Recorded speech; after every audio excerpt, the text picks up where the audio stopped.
Il est pile dans les temps, bien évidemment, à l'heure, au rendez-vous. Guillaume Van der Schaag de Sprint Magazine. Bonjour Guillaume. Bonjour Adrien. On débriefe le week-end sport, bien évidemment. On va parler de tennis avec le Play-in Challenger. C'était ce week-end à Lille. Du football, du volley, du basket et d'autres choses encore. D'abord, donc, le tennis avec un vainqueur surprise tout de même. Et oui, c'est un jeune Français qui a remporté cette première édition du Play-in Challenger. C'est forcément pas le vainqueur qu'on attendait, mais c'est un beau vainqueur quand même.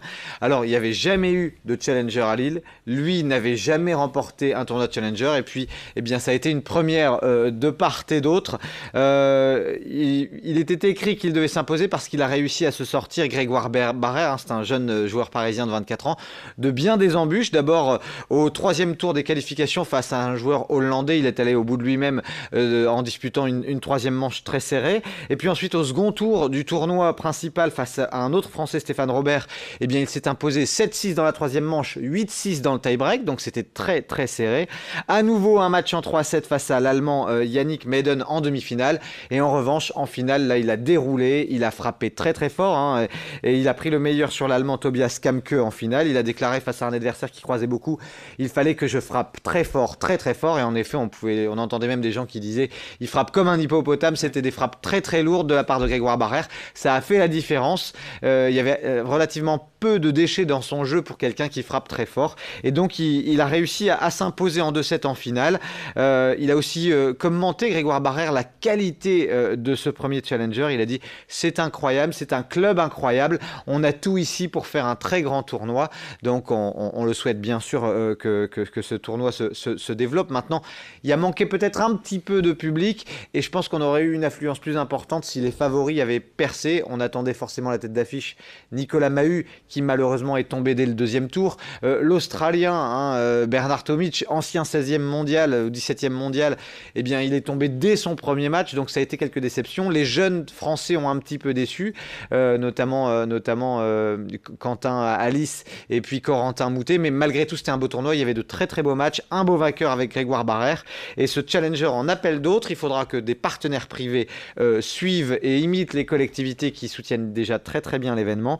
Et puis ce qui serait bien aussi pour l'avenir, c'est qu'une tête d'affiche eh bien, réussisse à aller un peu plus loin pour qu'il y ait encore plus de monde dans le dernier carré, en demi-finale et en finale. Bon, c'est tout ce que l'on souhaite, en tout cas, à Antoine Sueur et ses équipes du Tennis Club Lillois pour l'organisation d'autres beaux événements à l'avenir. À noter juste sur le double que c'est un Français, également Hugo Nice, associé à l'Allemand Tim Puetz, qui se sont imposés lors d'une finale ultra disputée là aussi face à une paire indienne. Il faut bien effectivement de le préciser pour être complet sur ce tournoi de tennis à Lille, le Play-in Challenger. On passe au football. Pas de Ligue 1 ni de Ligue 2, c'est la trêve internationale du National. Oui, du National avec Boulogne qui est tombé, un but à 0 à l'extérieur face à Lyon-Duchère. Mais Dunkerque, s'il n'a pas gagné, eh bien, le club de l'USLD a signé un très très bon résultat en allant signer un très bon match nul 0-0 à Rodez, chez le leader, Rodez qui n'a perdu que 6 fois en 26 journées. La prochaine journée de National, c'est ce vendredi 30 mars avec le derby à Dunkerque, entre Dunkerque et Boulogne. On en reparlera bien forcément. On enchaîne avec du volleyball. Oui, et c'est un petit peu la bonne nouvelle du week-end. Les joueuses de Marc-en-Barœul qui retrouveront l'élite du volley français dès la saison prochaine. Ce week-end, c'était une victoire maîtrisée de bout en bout face à Mougins. Et puis donc, les volleyeuses marquoises sont désormais assurées de retrouver la D1. C'est la montée en première division. C'est un retour en Liga après 16 années de patience et de reconstruction. Donc, on est content pour ce club de la métropole lilloise. Le 7 avril à domicile face à Mérignac, ça devrait être une belle fête pour fêter cette accession. Et puis toujours en volleyball, mais chez les hommes. Oui, chez les messieurs, Tourcoing s'est incliné à Tours. On s'y attendait, Tours c'est le leader, c'est un peu l'épouvantail de Liga depuis quelques années. Mais les Tourquenois ont réussi à empocher la première manche 25-20. Désormais c'est les playoffs pour le TLM. Et puis en Ligue B, si on a le temps Adrien, oui. Je vais vous dire que Cambrai a battu Saint-Nazaire 3-1 et demeure en 3e position au classement. On reste en salle, mais du basket cette fois. Oui, avec une victoire du Portel loin de ses bases, même si en général les joueurs maritimes sont habitués à la victoire à domicile, et bien là ils sont allés gagner à l'extérieur 80-67, mais c'était face à Hier-Toulon qui est la lanterne rouge de Pro A. Et puis en Coupe de France, Denain a perdu contre Nanterre, comme on pouvait s'y attendre, avec un dernier quart-temps difficile.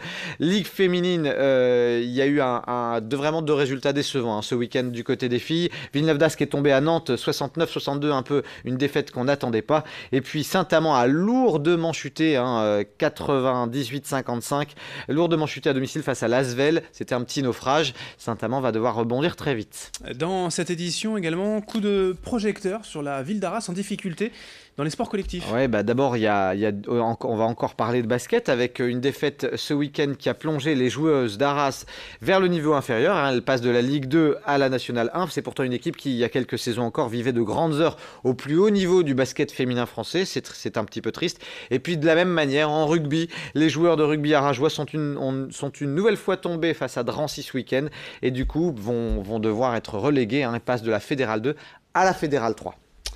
On passe aux quelques infos en bref que vous nous avez sélectionnées et d'abord de la course à pied. Oui, avec de la course à pied avec l'Urban Trail d'Arras. C'était la 2e édition ce week-end dans la ville fortifiée. Plus de 1500 participants, une belle réussite. On le rappelle, c'est une course où on traverse parfois des monuments de la ville, etc.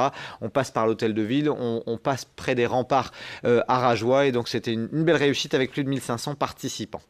Du côté des 6 heures de l'os. Oui, avec Arnaud Martinage qui a fini par s'imposer, le nordiste, avec 79,3 km parcourus. Imaginez, pendant 6 heures, plus de 13 km/h de moyenne. C'est vraiment une très très belle moyenne. Arnaud Martinage qui a fait la course derrière pendant les 5 premières heures de la course. Et puis finalement, il a réussi à passer et à distancer son principal concurrent et à s'imposer. Félicitations à lui. En cyclisme, tout près d'ici, il y avait Gand-Wevelgem ce week-end. Oui, et un petit cocorico régional, puisque Arnaud Desmar a terminé 3e de la grande classique belge, avec une bonne 3e place. Bon, c'est Peter Sagan qui était un petit peu en dents de scie ces derniers mois. Là, il a remis les pendules à l'heure 15 jours avant le Paris-Roubaix avec une victoire facile. Il a même déclaré « C'était ma victoire la plus facile dans Gand-Wevelgem », Peter Sagan. Toujours ce personnage, bien évidemment, attachant pour certains, arrogant peut-être pour d'autres. On termine avec du rugby. Avec une victoire des joueuses du LMRCV face à Blagnac. Attention, Blagnac, c'était une équipe solide du top 8. Et bien, malgré tout, les joueuses de Villeneuve d'Ascq se sont imposées 18-13 au Stadium Lille Métropole ce week-end. Elles sont toujours 2e de top 8, mais avec un match en retard. Donc, elles pourraient recoller face à Montpellier. C'est bien sûr tout le mal qu'on leur souhaite. D'ailleurs, Romane Ménager a marqué un essai ce week-end et a rappelé que leur objectif, c'était rien d'autre que le titre de championne de France. Et on leur souhaite bien évidemment. Merci Guillaume pour toutes ces infos. Bonne semaine, on se retrouve vendredi. À vendredi, bonne semaine à tous. Merci de nous avoir suivis. Dans un instant, la suite, vos prévisions météo et dès le prochain quart d'heure, un de vos points sur l'actualité.